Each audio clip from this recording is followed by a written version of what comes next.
Lawmakers in Missouri have become the latest to pass a restrictive abortion ban. The measure now awaits the governor's signature. The bill would outlaw abortion after 8 weeks when a fetal heartbeat is detected. It does not include an exemption for rape and incest.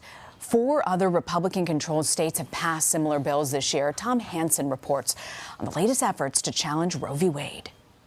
At the only abortion clinic left in Missouri, employees say the phones have been ringing nonstop from women wanting to know if abortions are still legal. It is one of the most egregious overreaches of governmental regulation that I have ever seen. Dr. David Eisenberg is the clinic's medical director and believes abortion restrictions only endanger women who are bound to get them anyway.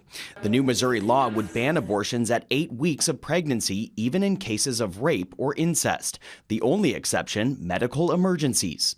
Missouri's anti-abortion advocates argue the bill is meant to protect women, especially those with fewer means. Most women don't want an abortion.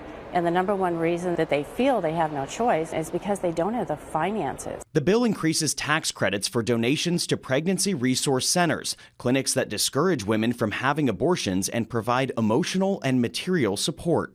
Missouri resident Jennifer Box recently made the decision to abort her unborn daughter at 12 weeks after doctors diagnosed the fetus with a rare genetic disease and predicted she would not live past her first birthday.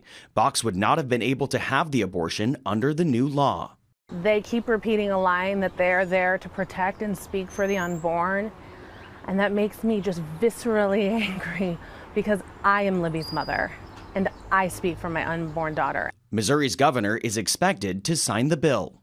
Tom Hansen, CBS News, New York.